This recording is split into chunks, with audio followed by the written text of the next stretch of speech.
Bueno, yo soy Emiliano. La presentación que estaré a punto de comentar es una investigación urbana de dos ciudades principalmente, de Jerico y Babilonia. La investigación va referida a las cualidades y características que estas dos ciudades presentaban, enfocándonos en la morfología, la ubicación, la infraestructura, el tipo de vivienda que éstas tenían, cómo se desarrolló la ciudad, cómo se llevó a cabo en el momento en el que estaban, el contexto que éstas tenían y cómo a partir de estos fueron creciendo y nos sirvieron para que la sociedad formara las ciudades que hoy en día conocemos. Primeramente hablaremos de la ciudad de Jericho. Esta surge en un contexto donde mundialmente la humanidad estaba en una transición de pasar de ser sociedades nómadas, de cazadores y recolectores básicamente, donde no se podía lograr el asentamiento permanente en una ciudad o en un lugar. Y con esto Jericho surge como una sociedad que buscaba esto, el asentamiento permanente de las personas a partir de viviendas, a partir de infraestructura bien realizada, que permitiera la permanencia y la supervivencia en un lugar adaptándose a él. Eh, en nuestro caso, Jericho está ubicado en el Valle del Jordán, una región muy fértil y rica en varios recursos, principalmente en el recurso del agua, en el recurso hídrico, que al estar a la par o cercano al Mar Muerto, se aprovechaba mucho este recurso para distintas actividades que se lograban en esta zona, principalmente el cultivo y la agricultura, que era lo que principalmente permitía la supervivencia de las personas que estaban en estos lugares. Ahora, la arqueología y la geografía. Ya vimos la ubicación. Ahora, respecto a la geografía que nos ofrecía el lugar, perdón, eh, es un clima muy extremo, unas temperaturas muy altas, que si no fuera por el recurso hídrico que se contaba, hubiera sido muy difícil la supervivencia. La existencia de murallas, que más adelante comentaremos, era algo consistente, algo normal que se tenía en estos lugares y que principalmente se utilizaba para defensa de peligros exteriores que pudieran intervenir en esta zona. La morfología o la estructura que se tenía eran principalmente, era principalmente construcciones eh, de vivienda muy básicas. Se usaba ladrillos de barro y piedra, con la peculiaridad de que en su tope se tenían superficies circulares, principalmente esto para la clase normal o para la clase promedio que habitaba en Jericó. Evidentemente para la clase un poquito más avanzada o la clase más rica de esta ciudad, se construían templos y viviendas un poquito más desarrolladas, que al igual servían para otro tipo de actividades como eran ceremonias religiosas y otras actividades comunitarias que permitían la relación en la ciudad. Los equipamientos que había, principalmente uno, comentándolo, sería el Tele Sultán, que es un templo y el principal sitio arqueológico que nos ofrece Jericho, además de los asentamientos que se tenían alrededor de este, incluyendo murallas y torres de piedra, que lo que hacían estos eran, como dijimos anteriormente, proteger al pueblo, proteger de cualquier peligro que pudiera surgir, y esto se tenía alrededor de todo lo que eran las viviendas, alrededor de los templos, además de que en otros equipamientos eran los religiosos, en una ciudad que desarrolló mucho este tema religioso, este tema de creencias y costumbres, que se logró con el monasterio de la Tentación ser uno de los principales atractivos de la ciudad hoy en día de forma turística. En la infraestructura, como comentamos, teníamos distintos viviendas, distintos templos que, bueno, nos permitían la realización de actividades religiosas, de costumbres y de actividades que, bueno, formaban la ciudad y permitían esta unión entre los habitantes. Otro tema sería la red de carreteras que facilitaba el transporte de ciudades o de municipios, si pudiéramos decirlo así, en la que se comunicaban entre unos con otros con recursos que se lograban transitar por aquí, haciendo más fácil la comunicación y el trueque entre las personas de la ciudad. La vivienda, como hemos comentado, ha evolucionado significativamente, pero principalmente nació siendo esto, unos temas unas casas o una vivienda de barro, de ladrillo, mm, lo más básico posible, simplemente buscando una vivienda, un asentamiento no cómodo, sino más bien para sobrevivir y para descansar, para después el siguiente día hacer las actividades que era lo principalmente lo que se buscaba, que la persona descansara y simplemente era eso. Ahora, Babilonia, otra ciudad muy importante, al igual que Jericó, una ciudad que, bueno, sirvió como inspiración para otras, para crecer y basarse en ella para una creación de ciudades un poquito más desarrolladas, tomando en base lo que estos ya habían implementado. Babilonia igual, eh, sale alrededor del siglo XV, eh,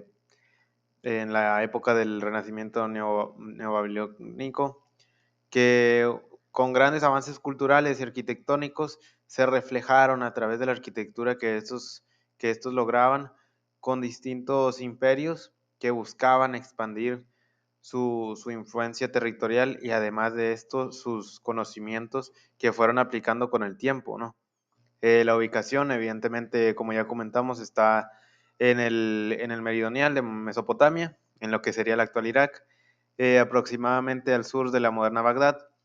y al igual, este contaba con una situación estratégica muy buena a partir de la llanura fértil que se tenía, y además de estar muy cerca del río Tigris y Éufrates, eso se aprovechaba totalmente para realizar actividades igual que el cultivo y la agricultura, que eran igual que en el caso del Jericho, era algo muy importante para el desarrollo y la supervivencia de las mismas personas. Además de que se contaba con un clima igual de caluroso y seco, en el que era fundamental tener el recurso hídrico muy presente. Las ciudades más importantes del mundo antiguo tenían una estructura un poquito similar, ¿no? Un plano urbano donde en las viviendas más desarrolladas e importantes vivían las personas de alto poder, en el que las personas de bajo rango se ubicaban en viviendas más simples y más elementales, donde simplemente se buscaba el descanso y la cero comodidad. Ahora, en los equipamientos que podríamos hablar de Babilonia se incluían los templos, los palacios, pero además de esto ya había surgido este tema del mercadeo, el almacén de cosas, que donde ya pudimos ver un enfoque o viviendas o asentamientos con un enfoque económico donde se almacenaban los bienes y se permitía esta interacción entre personas para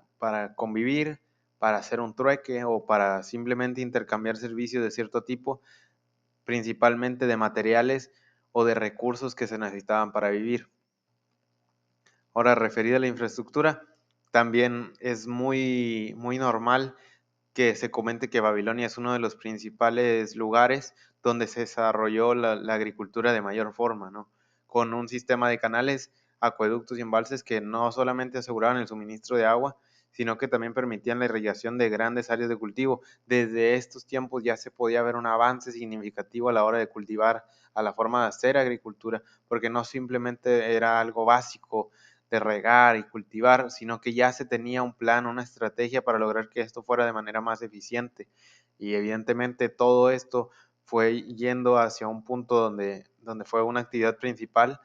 para la supervivencia y la prosperidad de Babilonia en un entorno tan árido y tan complicado para habitar.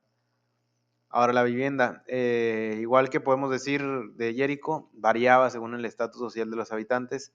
La mayoría de la población, mmm, la gran parte, a menos que fuera un alto rango, vivía en casas de adobe, un material abundante en la región que era muy accesible para todos conseguir. Generalmente una planta sin ningún tipo de ornamentación, simplemente algo muy básico para que se descansara y simplemente se siguiera trabajando y haciendo las actividades de como de costumbre. Las viviendas para gente un poco de rango mayor eran evidentemente más grandes y más sofisticadas, con más habitaciones, con decoraciones y además de mosaicos que ya se habían desarrollado para este momento. Además que los templos y los palacios siempre fueron enfocados para que las personas que los habitaban tuvieran una comodidad extrema, y la organización espacial de la ciudad lo permitió al centrarse principalmente en este tipo de personas y donde la demás gente trabajaba para ellos y trabajaba para que esta sociedad pudiera seguir a cabo. Bueno, a partir de esto pudimos ver dos de las ciudades más identificadas y más importantes en el desarrollo de lo que son las ciudades actualmente, ya que estas brindan no simplemente una visión en retrospectiva, sino que se puede ver hoy en día lo que estas aportaron para que las personas y para que la sociedad que hoy en día tiene una ciudad establecida, qué actividades estas usaron o propagaron. En Babilonia podemos rescatar esta formalización de una estrategia en la actividad de la agricultura que no solamente se tendría que tomar en ese ámbito, sino que la estrategización que se tuvo, la formulación de una estrategia, de un plan, de un planteamiento de cómo lograr algo, se puede trasladar a otros temas que hoy en día se aplicarían en una ciudad convencional. Y en Jericho, que era una ciudad un poquito más acercada a lo nómada o que está ubicada en una transición, pues bueno, la formalización, la búsqueda de querer hacer algo más formal, una sociedad que se mantuviera permanentemente en un lugar, aceptando el lugar, adaptando el lugar para ellos y pues bueno, trabajando bajo el contexto y las oportunidades que este te ofrecía, era o es algo muy importante que bueno, hoy en día todas las personas y todas las sociedades tienen que lograr si quieren formalizar este tema. Con esto cerraría mi presentación, que sería, pues bueno, el análisis urbano de dos ciudades muy importantes en el mundo y en la historia del desarrollo urbanístico. Y eso sería todo. Muchas gracias.